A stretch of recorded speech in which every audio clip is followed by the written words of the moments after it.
On va entendre donc Arnaud Saint-Martin qui va faire une focale sur les revues prédatrices qui viennent concurrencer les revues qui ont été évoquées dans la précédente intervention, avec un questionnement qu'on pourrait résumer à se demander si ces revues prédatrices que l'on critique et que l'on traite d'une certaine manière de pirates, est-ce qu'elles sont vraiment le réel pirate du système, ou est-ce qu'il ne faudrait pas aussi renverser le questionnement sur le système qui les dénonce? Merci beaucoup Alexia, Julien pour l'invitation. Merci aussi Lise pour ce panorama qui va me permettre de faire ce focus sur les revues prédatrices.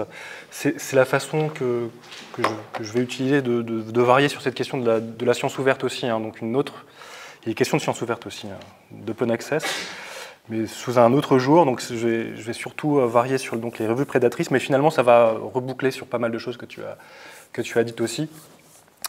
Et je partage pas mal d'interprétations que tu as proposées, notamment de ce modèle capitaliste de la connaissance qui s'accapare des ressources communes, etc., pour en faire profit, et des gros profits, on l'a vu, c'est énorme. Mais moi, c'est un secteur peut-être moins rémunérateur que je vais aborder. C'est sans doute beaucoup moins d'argent dans les revues prédatrices. D'abord sur la science ouverte, donc c'est pas une communication sur la science ouverte. Je ne suis pas spécialiste de ces questions non plus, donc je suis ravi d'être invité. Mais tu l'as dit tout à l'heure, moi je travaille sur les satellites et les fusées du point de vue sociologique. Donc c'est un thème un peu dépaysant et pas du tout celui que je vais aborder aujourd'hui. Ceci dit, ça m'avait intéressé de m'y pencher il y a quelques années. Et depuis, je fais une veille sur cette question-là, pour plein de raisons, parce que je voyais aussi ce thème qui émergeait comme une espèce de panique morale. D'un coup, les revues prédatrices envahissaient l'académie, c'était l'angoisse, c'est quoi ces revues, etc. Ces revues, en gros, c'est, pour celles et ceux qui connaissent un petit peu cet écosystème éditorial, je ne sais pas comment le qualifier, c'est des revues des International Journal of Astronomy and Biology, souvent vous avez une espèce de mix un peu étrange, dont le modèle économique est très simple, c'est l'auteur-payeur, en gros. C'est environ de 100 à 300 $. Ça m'est arrivé d'être sollicité, donc je connais un peu les prix. Et donc ça, c'est un milieu extrêmement fourni, avec des milliers de revues qui sont hébergées par des plateformes, des groupes qui sont hébergés un peu partout dans le monde. Ça peut être en Inde, au Nigeria, au Brésil. Bon. Je vais donner quelques détails tout à l'heure. Donc c'est ce milieu-là sur lequel je vais faire mon exposé aujourd'hui. Et je vais essayer en effet d'inverser un petit peu, plutôt que de focaliser en disant, regardez, là, c'est une pathologie du système éditorial de la science, mais en fait, bon, je vais retourner le stigmate et montrer que finalement, ça interroge beaucoup le mainstream du milieu dominant de l'édition scientifique.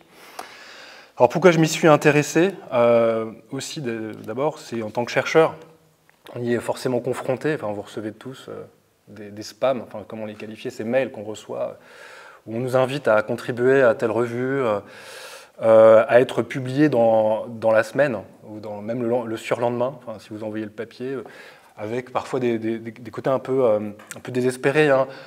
Ça m'est arrivé par exemple de publier des papiers et on me demande de le republier dans une autre revue, qui n'a rien à voir du point de vue disciplinaire. Parfois d'ailleurs c'est des comptes rendus, un compte rendu qu'on publie, un truc d'une page qu'on avait déjà oublié, et on nous invite à en faire un article. Donc il y a vraiment des mismatchs qui sont assez aberrants. Et ce genre de sollicitations que je recevais comme tout le monde, et ça m'intriguait beaucoup, et plus généralement je m'intéressais aux revues. Et il se trouvait, j'ai vraiment commencé la recherche en fait, c'est pour l'anecdote, je ne vais pas le citer, mais j'ai un très bon camarade avec qui je partageais mon bureau à l'école des hautes études, qui s'est fait avoir en fait, Bon, il a répondu. L'intitulé de la revue était assez proche d'une revue que lui considérait comme hyper légitime, donc il a répondu, il a envoyé un papier. Et à peu près 2-3 jours après, on lui a demandé, voilà, ça fait 300 $. C'est en instance de publication. Alors il était hyper troublé, qu'est-ce que je vais faire, comment ça? Et moi je lui ai dit, mais on va essayer, on va interagir avec cette personne. Voilà, et lui demander si éventuellement on peut rétracter, changer d'avis, parce que c'est pas forcément, il n'avait pas forcément les moyens de payer les 300 $ de la publication. Et puis s'était rendu compte entre-temps que ce n'était pas forcément la bonne revue.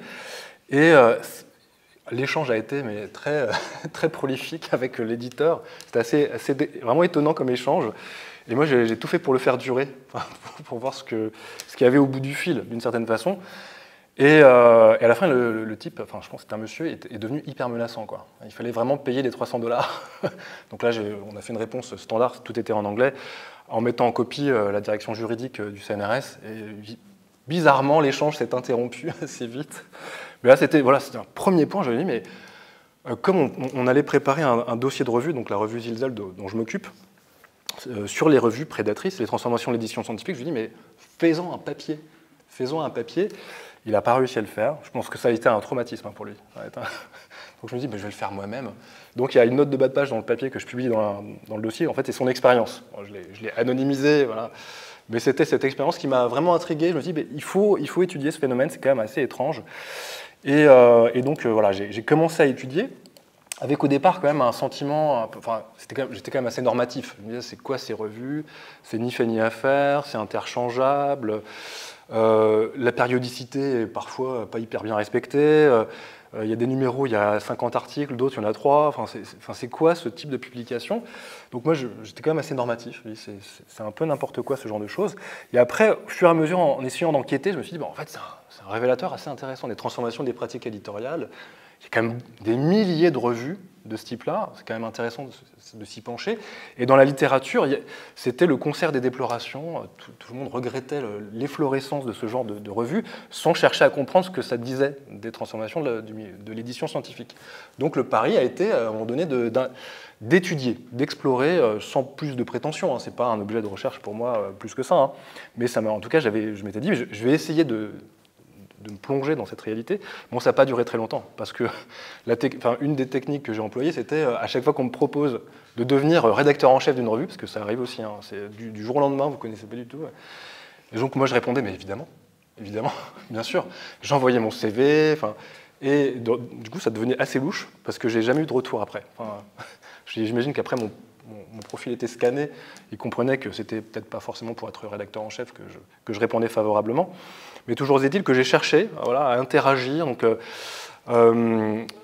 j'ai même failli faire partie d'un comité de rédaction. Alors, je ne sais plus quel était le journal. Encore un International Journal of... je crois que c'était un Astronomy and Astrophysics. Alors, je ne suis pas du tout astrophysicien, même si je suis astronome amateur le samedi-dimanche, mais rien à voir. Et donc j'ai failli faire partie d'un comité de rédaction, et je me posais d'ailleurs la question, ça va finir par paraître dans mon CV académique, il faut que je fasse gaffe. Mais voilà, je tentais l'observation participante, j'ai posé des questions, etc. J'ai essayé de savoir qui étaient les personnes que j'avais de l'autre côté du mail.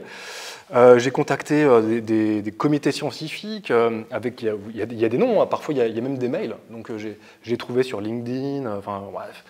Donc je me suis fait un corpus d'acteurs à interviewer. Ça n'a vraiment pas pris du tout, quoi. Vraiment, ça ne marchait pas. J'étais hyper déçu, parce que j'étais de bonne volonté. Je voulais explorer ce monde parallèle de l'édition scientifique. Ça n'a vraiment pas pris. Donc là, ce que je vais vous proposer, c'est une approche un peu, comment dire, à distance. J'aurais voulu faire une ethnographie des revues prédatrices. Voilà. Il y avait 1000 stratagèmes. J'aurais pu même en créer une. Un International Journal of, j'en sais rien, d'études des revues prédatrices, un truc hyper méta. Bon, ça, j'ai pas eu le temps. Mais je pense qu'il y a quelques éléments que je vais apporter qui pourront peut-être permettre d'affiner l'exploration de cet objet, sachant que pour l'instant, il n'y a pas encore grand-chose, malgré tout. Parce que ce papier, je l'ai publié en 2018. Dans ce dossier, il y avait Yves Gingras, il y avait Jean Frances, Philippe Hunnemann, qui lui aussi a eu affaire aux revues prédatrices. Donc c'était un dossier un peu prospectif, exploratoire, et depuis, il n'y a pas eu grand-chose. Il y a un papier que j'ai lu tout à l'heure de Sherifa Boukassem Zegmouri, Sarah Rako Tohari et Pascal Bador dans Nature Sciences Société, paru l'année dernière. Mais à part ça, vraiment des papiers qui essayent de travailler la question, il n'y en avait pas tant que ça, à mon avis. Enfin bon, après, peut-être que je n'ai pas eu le temps de faire une bonne veille. Mais du point de vue de la compréhension presque ethnographique, bon, ça manque dans l'analyse, je trouve. Mais voilà, peut-être que vous compléterez si j'ai oublié dans ma veille accélérée pour aujourd'hui. Comment interpréter cette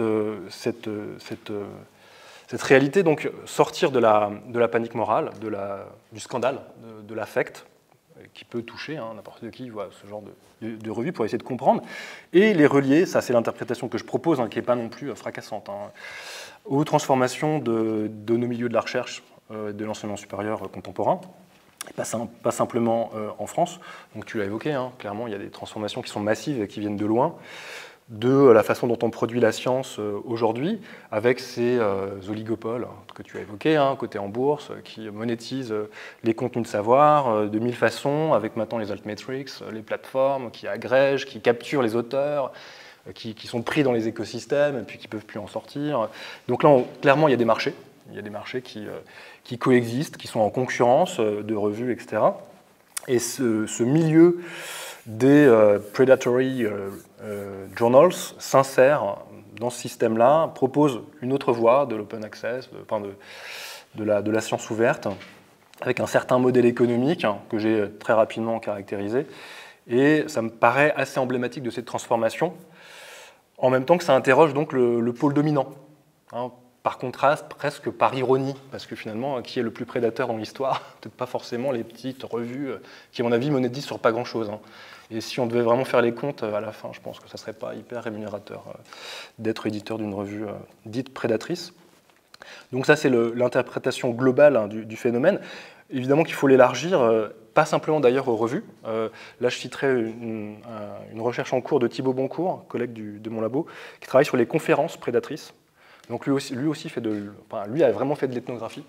Donc il a été voir des congrès labellisés prédateurs.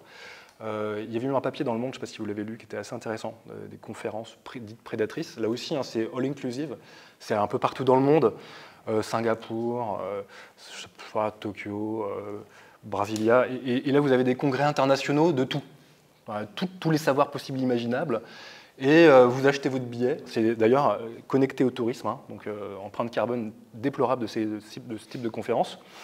Et vous allez là-bas, vous faites une conférence devant des gens qui connaissent absolument rien de ce que vous allez présenter, et vice-versa d'ailleurs. Donc il n'y a pas d'échange véritablement, mais tout le monde pourra présenter quelque chose à la fin. Il y a un buffet peut-être qui vous attend à midi. Et à la fin, si vous cochez la bonne case, vous pourrez publier dans les actes. Donc c'est un package.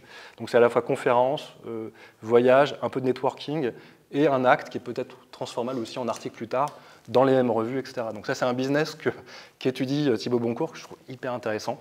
Et lui, là, il m'a décrit des situations assez étonnantes, hein. Je crois que c'était la tour Mercurial à Bagnolet. C'était donc pas dans le sous-sol, mais presque. Pas de fenêtre et tout. Et là, 30 personnes qui se retrouvent à échanger, enfin pas vraiment à échanger, hein, présenter une recherche dans l'indifférence globale, hein, personne ne s'écoute. Et à la fin, ils auront présenter quelque chose dans un congrès international, bon, à Paris en plus, mais enfin Bagnolet, ça reste Paris, hein, pour un étranger. Donc là, vous avez un autre business qui est corrélé, qui interroge aussi les transformations de la façon dont on communique la science, c'est-à-dire dans les congrès, qui mériterait d'être exploré aussi. Bon. Donc ça, c'est pour l'élargissement, mais moi, je ne l'ai pas fait moi-même. En tout cas, il y a des gens qui commencent des recherches là-dessus, ce qui sera prometteur de compléments d'enquête plus tard. Donc dans ce qui me reste de présentation, je vais aborder en gros 5 points pour essayer d'analyser ce phénomène qui est plus vraiment émergent. Enfin, ça fait depuis maintenant quelques temps qu'on sait que ça existe et qu'il y a des recherches qui commencent à gripper le phénomène. Ça concernait surtout, je ne l'ai pas dit tout à l'heure, mais les bibliothécaires, hein, qui étaient inquiets du phénomène, comment classer les revues, etc. Je vais y venir. Hein. Mais du point de vue de la recherche, en tout cas, ça reste à faire.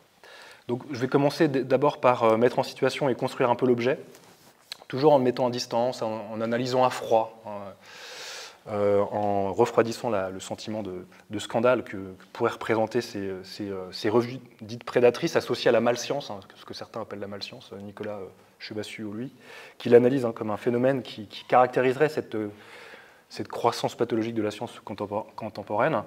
Donc je vais donner 2-3 éléments sur comment envisager cet objet. Ensuite, je ferai des pas de côté en fait, hein, pour analyser ça. Et je vais prendre des développements de la science, de l'enseignement supérieur et de la recherche, qui sont finalement construits comme légitimes, mais qui emblématisent des caractéristiques qui sont celles des revues prédatrices. Je vais y revenir. C'est là où je pense qu'il faut être un peu malin quand on analyse ce genre de phénomènes, hein, qui sont vus comme à la marge. En fait, des fois, quand on regarde le centre, on se rend compte que, bon, il y a des caractéristiques qui étaient déjà présentes dans la science dite établie et légitime. J'évoquerai ensuite cette prédation, j'irai très vite, par les éditeurs dits légitimes, qui finalement font exactement la même chose, d'une certaine façon, que ces petits éditeurs pointés du doigt et stigmatisés.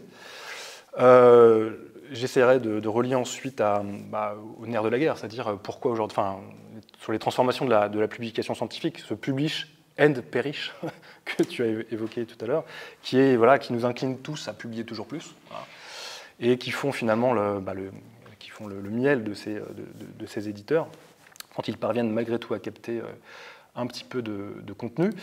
Et j'essaierai à la fin d'analyser aussi ce que ça révèle des tensions au niveau de la science globale, de la globalisation de la science plutôt, avec ces tensions et ces inégalités nord-sud. Parce que ces revues, généralement, elles sont éditées depuis l'Inde notamment, qui est pointée du doigt, en même temps que ça fournit une main-d'œuvre pour éditer les revues d'Elsevier. J'y reviendrai tout à l'heure. Donc là, ça révèle aussi beaucoup sur les déséquilibres dans la structure de la science au niveau mondial. Et finalement, les revues prédatrices manifestent aussi ce que certains appellent une forme de racisme institutionnalisé. C'est-à-dire on pointe du doigt des petits pays émergents dans la science qui n'ont pas forcément les moyens de pouvoir faire de la science, tout simplement, qui n'ont même pas accès aux revues légitimes. Les revues avec auteur-payeur où c'est 3 000 $ pour paraître, évidemment que c'est une abstraction d'imaginer un seul instant pouvoir y publier quand on est chercheur d'un pays dit en voie de développement. Donc, je commence par la mise en situation.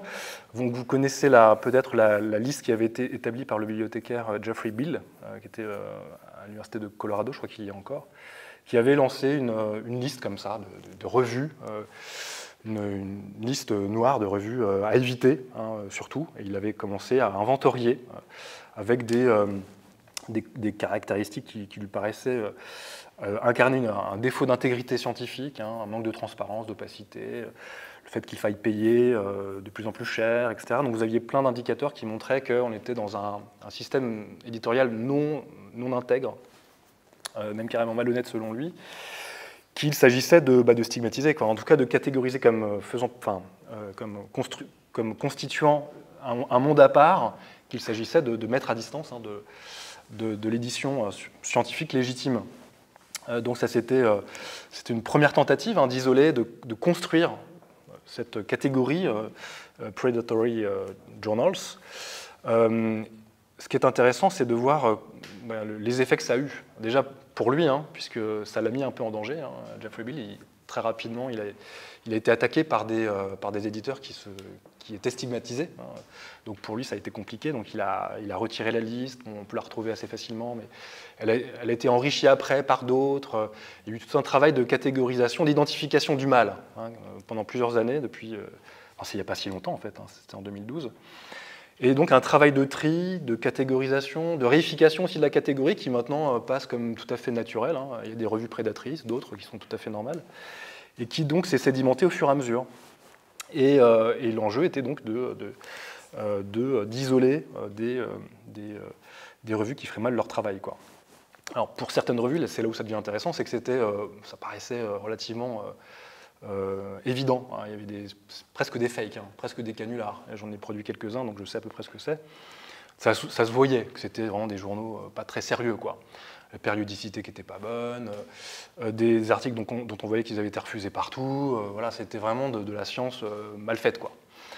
Donc là, c'était assez facile à faire, mais assez vite, certains ont commencé à se dire mais quand on regarde d'autres revues, on se rend compte que la frontière n'est peut-être pas si étanche entre la science bien légitime et les recherches donc labellisées comme mauvaises, en tout cas pas aux normes.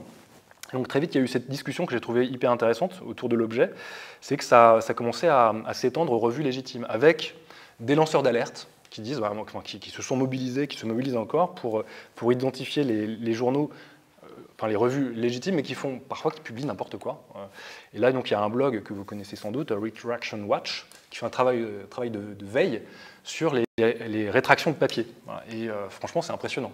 Il y a un nombre de papiers qui sont retirés parce que les données n'étaient pas bonnes, parce qu'il y avait du plagiat, du semi-plagiat, de l'autoplagiat, enfin plein de marqueurs de défauts d'intégrité scientifique, qui montraient que parfois, dans des revues y compris dans Science, enfin, il y a eu des cas, des précédents terribles, hein, ça pouvait dysfonctionner. Des données trafiquées, bon bref. Donc là, il y a eu ce débat que j'ai trouvé assez intéressant, parce qu'il participait, en même temps qu'il participait de la banalisation de l'objet revue prédatrice, interrogeait aussi le système à côté de l'édition dominante, avec finalement des revues qui n'étaient pas si intègres que ça dans le périmètre qui était construit comme vertueux de toute éternité. Donc ça, c'est dans la construction de l'objet, quand on avance un petit peu, on se rend compte que c'est peut-être un peu plus compliqué que prévu, avec parfois des revues dites prédatrices qui ne le deviennent plus du tout après, parce que finalement, elles vont respecter les standards. Il y a des exemples qui sont intéressants, finalement, des revues qui se sont auto-rectifiées, parce que stigmatisées et désirant malgré tout continuer leur travail, eh bien, ont tout fait pour rentrer dans le rang. Donc certaines ont disparu des listes, et finalement ont été intégrées, si je puis dire, avec des auteurs qui commencent, enfin des auteurs entre guillemets légitimes qui commençaient à y publier leurs recherches. Donc là, on voit qu'il y a un moment donné, encore une fois, la frontière n'était pas si évidente entre ces milieux.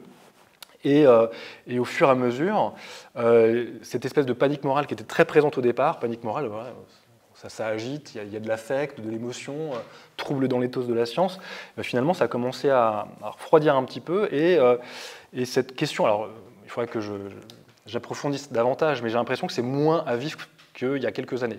Quand on parle des revues prédatrices, je me rappelle avoir assisté à plein de séminaires là-dessus, c'était vraiment le grand... On avait organisé une séance de politique des sciences, le séminaire que j'anime à l'école d'études, là-dessus. Vraiment spécifiquement, c'était il y a 3-4 ans, et tout le monde était vraiment, wow, c'est vraiment l'horreur, c'est en train de pourrir le monde académique. Bon, aujourd'hui, si on le faisait, je pense que ça serait, on serait beaucoup plus serein par rapport au phénomène.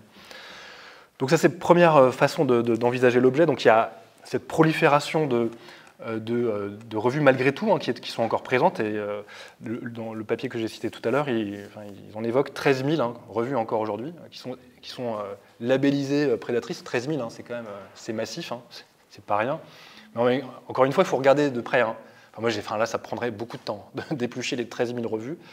Mais bon, certaines publient presque rien, d'autres trop. Enfin, on pourrait faire une analyse un peu qualitative de tout ça, mais bon, ce milieu-là, il est relativement identifié. Et maintenant, il s'agit de l'analyser. Alors, un pas de côté que moi j'avais fait à l'époque, quand je m'y étais intéressé, c'était de me dire, OK, bon, il y a ces revues un peu étranges que j'ai essayé d'explorer, mais ça n'a pas marché. Donc, allons regarder des revues déjà existantes, perçues comme légitimes, et allons voir de plus près. Et commençons par l'absurde. L'absurde, pour moi, ça avait été la découverte. Alors, je ne sais pas si vous connaissez. Moi, ça m'a passionné, cette histoire. Parce qu'on est dans l'histoire des transformations de l'ESR aussi. C'est la Trump University. Vous connaissez l'histoire de la Trump University ? Non. Ça, c'est fascinant. C'est fantastique. Donc, j'avais trouvé ça à l'époque. C'était au moment où je préparais mon papier. Il y avait un scandale, parce que Trump, en 2016, il y a l'élection, etc. Et émerge un dossier assez lourd et chargé. C'était donc une arnaque, une de plus. Je suis filmé. Il me regardera pas. Je pense qu'il ne me regardera pas. Donald, il a d'autres choses à faire.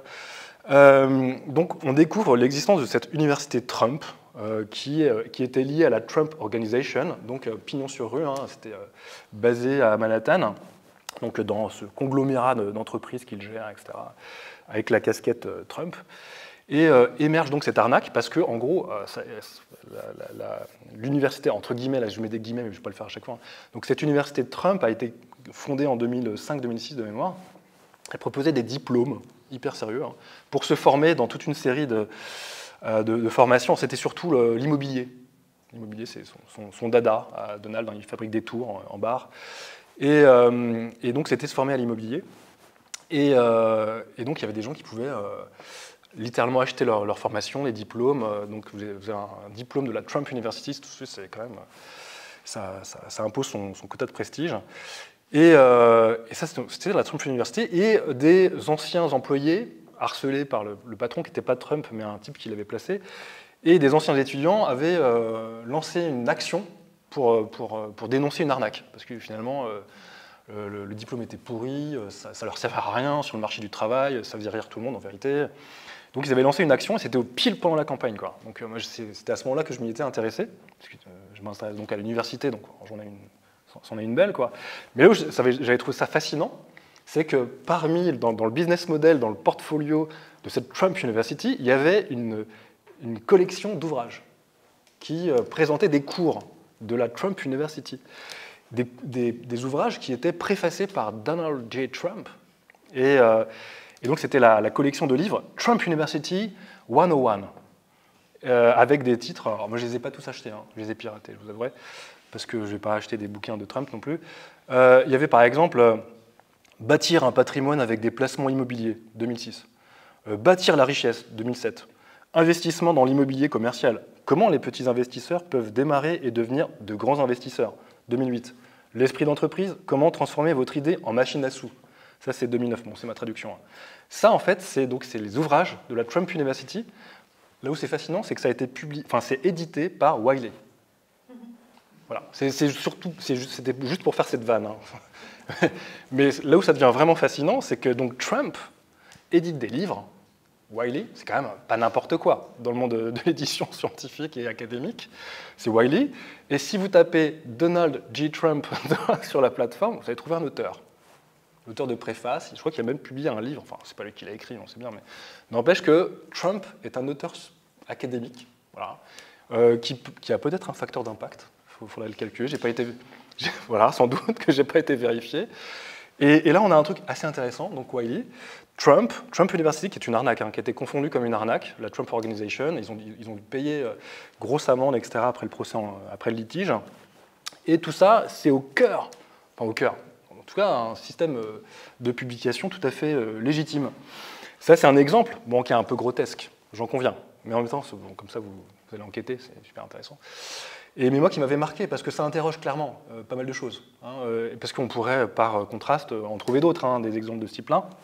On pourrait le trouver aussi dans la fabrique des faux diplômes. La Trump University en produisait des fakes. Hein. En France aussi, hein, il y a des instituts qui produisent des diplômes, c'est les diplômes à Mills. Hein. Celui qui m'avait fasciné, je ne sais pas si vous le connaissez, Robert de Sorbon. Vous connaissez l'Institut Robert de Sorbon, voilà, qui édite des diplômes de VAE avec des espèces de fakes, avec la Chapelle, de la Sorbonne, etc. Enfin, c'est extraordinaire, quoi. Donc là, on a des pirates hein, qui jouent de l'imagerie, de l'ESR pour monétiser des choses. Hein. Ça peut être des diplômes, mais ça peut être des articles, des livres. Là, qui passent par un éditeur éminemment légitime. Et vous pouvez l'acheter, de mémoire, c'était $110 le bouquin. Bon, moi, je l'avais piraté sur une base russe, bien connue. Donc, pas de côté. Bah, finalement, quand on regarde de près, sur d'autres exemples, on se rend compte que, bon, il se passe des choses intéressantes, y compris dans ce milieu de l'édition carnivore, omnivore, je ne sais pas comment la qualifier, que tu as évoqué tout à l'heure, qui publie parfois n'importe quoi, littéralement. Et je l'ai vérifié. Enfin, je ne suis pas devenu un crack de l'immobilier en lisant Trump. Autre point, pour évidemment généraliser un petit peu sur ce fonctionnement. Donc là, on n'a pas non plus des grands philanthropes, hein, des humanistes de la connaissance. Ils sont là pour faire profit sur ces contenus. Alors, dans les revues prédatrices, évidemment, ouais, quand même, hein, ils chargent le processus éditorial. Alors, pas hyper cher. Hein. Ce que je ne l'ai pas dit tout à l'heure, au départ, c'était $300, donc avec mon camarade, là, mais à la fin, ils disent « Ouais, mais ça, on peut descendre un peu. » Finalement, $100, il n'y a pas moyen. Non, pas du tout. Donc, ce n'est pas non plus extraordinaire. Enfin, comparé, c'était combien tout à l'heure 1500 2000 5000 oh, 5000 2000 oh, alors, c'est terrible. Voilà, enfin, hors de question d'envoyer quoi que ce soit dans des revues pareilles, quoi. Donc là, on a quand même, à un moment donné, de l'argent, beaucoup d'argent qui est engagé dans ces milieux-là, et par des éditeurs. Voilà, tu as cité Elsevier, Springer, c'est absolument banalisé. Quand on va sur les plateformes, on voit les prix. Un livre, le chapitre à $100, j'en sais rien. Qu'en effet, qui a été produit par des chercheurs comme vous et moi, qui n'ont pas accès au savoir qu'ils produisent par eux-mêmes. Donc là, on a clairement un système qui s'est banalisé, je ne vais pas revenir dessus parce que tu l'as très très bien décrit, qui génère donc toujours plus de marchés, les altmetrics, qui est ce débordement hyper intéressant par les réseaux sociaux numériques, hein, qui marche aussi beaucoup sur les effets de réputation, la construction du capital réputationnel, et des chercheurs qui doivent aussi devenir détenteurs de leur portfolio symbolique, se démultiplier en étant à la fois chercheurs, directeurs de revue, communicants, performeurs sur scène, jury pour les concours du MT 180, enfin bref, c'est un peu tout ça maintenant la vie de chercheur. Et on a des éditeurs qui captent tout ça, quoi. Et de façon tout à fait normalisée, évidente, et encouragée finalement par les pouvoirs publics, qui casquent à la fin, quand ils achètent les licences, les bouquets qui sont de plus en plus élargis, donc ils captent toujours plus, et quand on est dedans, évidemment, on ne peut plus en sortir. Alors là, on a clairement, alors il y a certains auteurs, hein, j'ai trouvé un papier dans Nature de Frank Truth, Vérité, qui parlait de racket. Alors, la question, c'est comment on qualifie ce processus-là, quoi. Souvent, c'est très euphémisé, captation, prédation. Alors, moi, je parlais les revues prédatrices, prédation, il y a quelque chose de très violent. Prédation. Bon, là, on est aussi clairement dans cet univers-là, sauf que c'est une prédation instituée, légitime, légalisée, avec voilà, les lois du marché. On pourrait parler de racket aussi, dans les termes que tu as évoqués tout à l'heure. Hein. Je veux dire, on est complètement pris dans le système à un moment donné, sans échappatoire, et enfin, dès lors qu'on veut publier dedans, et avoir ce facteur d'impact qui permet d'avoir des crédits pour s'engager dans des projets, etc. Bon, là, c'est le processus qui est en cours, avec ces diversions possibles, mais qui ne sont pas si nombreuses que ça, hein, avec ces façons de le court-circuiter, par exemple l'usage de Sci-Hub. Enfin, évidemment que tout le monde utilise Sci-Hub. Enfin, non, pas moi, hein, évidemment, enfin, jamais. Donc tout ça, on en est à peu près dans ce processus-là, et j'accélère parce que j'aimerais qu'on puisse discuter. La question, c'est qu'est-ce qu'on fait et qu'est-ce que ça révèle de notre milieu aujourd'hui? Bon, je ne vais pas non plus faire, c'est pas une intervention normative, mais en même temps carrément, parce que c'est nos milieux de recherche en fait, hein, dont on parle. Donc forcément que la mise à distance que je prenais au départ, bon, je la tiens pas complètement, mais ce que ça révèle aussi, et ce que je trouve intéressant, c'est et là, c'est un point que j'avais découvert, que je trouvais vraiment passionnant, c'est la dimension globale de ces phénomènes-là. Et clairement, il y a des pays qui sont montrés du doigt comme produisant ces savoirs qui seraient en fraude, hein, d'une certaine façon. Hein. Alors, les plus cités, c'est la Chine, le Pakistan, le Nigeria, l'Afrique du Sud, l'Amérique et puis certains pays asiatiques, hein, et qui seraient la matrice de cette mauvaise façon de faire de la science et qui abriterait le plus de ces revues, contre des pays autrement plus vertueux, qui seraient en Europe occidentale, Canada, États-Unis, etc. Donc là, il y a une espèce de schisme qui se crée dans la perception du phénomène, revue prédatrice, qui interroge beaucoup sur la façon dont on envisage les transformations de notre milieu à l'échelle globale. Là, il y a pas mal de gens qui se sont penchés là-dessus. Moi, je n'ai pas pu l'attraper, parce que j'aurais bien voulu interviewer un peu plus, mais je n'ai pas réussi. Clairement, des pays sont pointés du doigt, donc l'Inde, voilà, qui retourne le stigmate finalement en normalisant ces revues prédatrices, qui finissent par fonctionner en vase clos, avec des auteurs indiens qui publient dans ces revues et qui ne circulent plus à l'international, parce que de toute manière, ils n'en ont pas forcément les moyens, pour toutes les raisons qu'on a évoquées tout à l'heure. Hein. Quand l'auteur est payant, il n'a pas les moyens d'accéder à d'autres revues. Donc ça crée une espèce d'espace parallèle de production du savoir, avec des pays qui fonctionnent à côté avec leur propre système. Il y a le cas chinois qui est intéressant aussi, hein, qui a beaucoup investi dans la science ouverte, avec ses revues en open access, d'auteurs qui sont encouragés largement à publier dans ces revues, parce qu'aussi il y a une course à la publication chez eux aussi, et donc ces auteurs payent pour paraître dans ces revues qui, du point de vue occidental, entre guillemets, sont perçues comme des revues prédatrices, alors que dans ces pays-là, elles paraissent complètement légitimes. Donc il y a une série de rapports que j'ai lus là-dessus sur voilà, ces productions en entonnoir qui commencent à se structurer dans des pays qui finalement ne communiquent pas du tout. Donc l'idéal d'une communauté internationale de la science où il y aurait des échanges, des flux de connaissances qui s'opéreraient de façon fluide, clairement il est mis en échec par cette production par silos nationaux. Certains chercheurs, là je cite une bibliothécaire canadienne et une anthropologue, Kristen Bell, qui parlait donc de cette production-là, et ça m'avait assez marqué son interprétation. Elle disait, mais c'est intéressant de voir la perception occidentale de ce milieu-là par la condamnation morale. Regardez, il publie n'importe quoi. Ah, c'est encore une revue indienne, encore une revue nigérienne, et on le voit, parce que du point de vue des hébergements que c'est en effet ces pays-là, mais on ne leur donne pas du tout les moyens de rejoindre le grand bal de la publication légitime, puisqu'ils sont constamment ramenés à un état de la science qui serait défaillant, hein, en fraude, encore pire, en fraude, hein, donc forcément stigmatisé et pas du tout bienséant du point de vue des standards qui sont valorisés dans les pays dits avancés du point de vue de la science. Donc là, il y a une espèce de... Donc j'ai parlé de racisme institutionnel, hein, institutionnalisé qui se répand avec des tropismes dans les catégorisations du type nord-sud, très classique, hein, centre-périphérie. Pour des occidentaux, entre guillemets, là je mets plein de guillemets partout, hein, mais publier dans ce type de revue, bah, c'est s'abaisser. Derrière, il y a ce genre de hiérarchies qui sont reconduites par ce système de publication, et ces revues dites prédatrices qui, finalement, sont maintenues dans cet état d'infériorité symbolique du point de vue des modèles de ce que serait la bonne scientificité.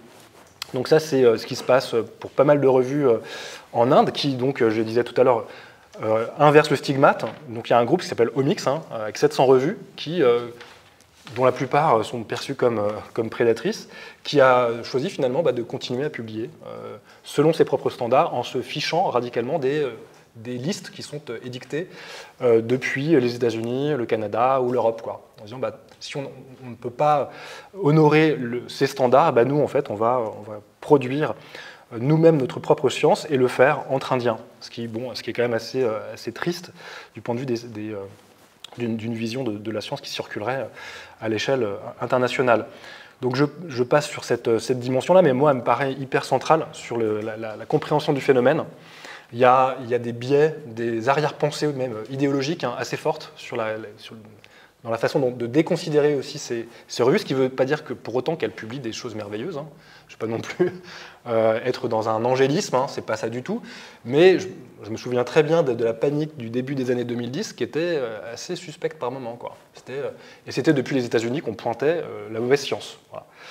Donc je termine là-dessus pour qu'on ait un temps d'échange sur ce phénomène que je trouve vraiment passionnant et puis révélateur des transformations du capitalisme scientifique. Moi, je n'ai pas peur d'utiliser le terme, hein, comme Philippe Mirowski et d'autres, clairement de l'économie de la connaissance, qui parfois fait économie de la connaissance, parce qu'on ne sait plus vraiment de quoi il est question.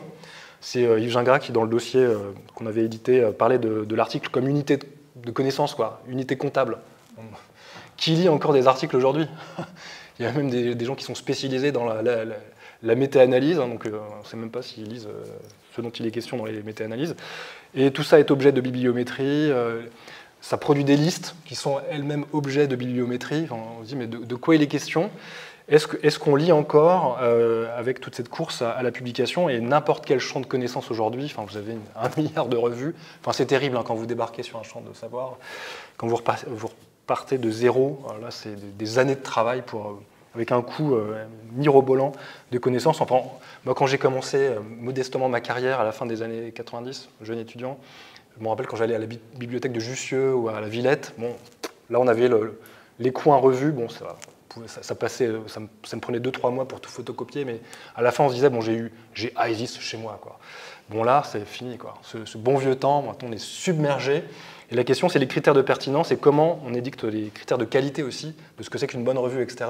Finalement, le moment revue prédatrice, ça a été un moment de clarification intéressant, mais je ne suis pas sûr qu'on soit complètement sorti du flou qui règne encore sur ce que c'est qu'une bonne revue, ce que c'est qu'une revue scientifique aussi.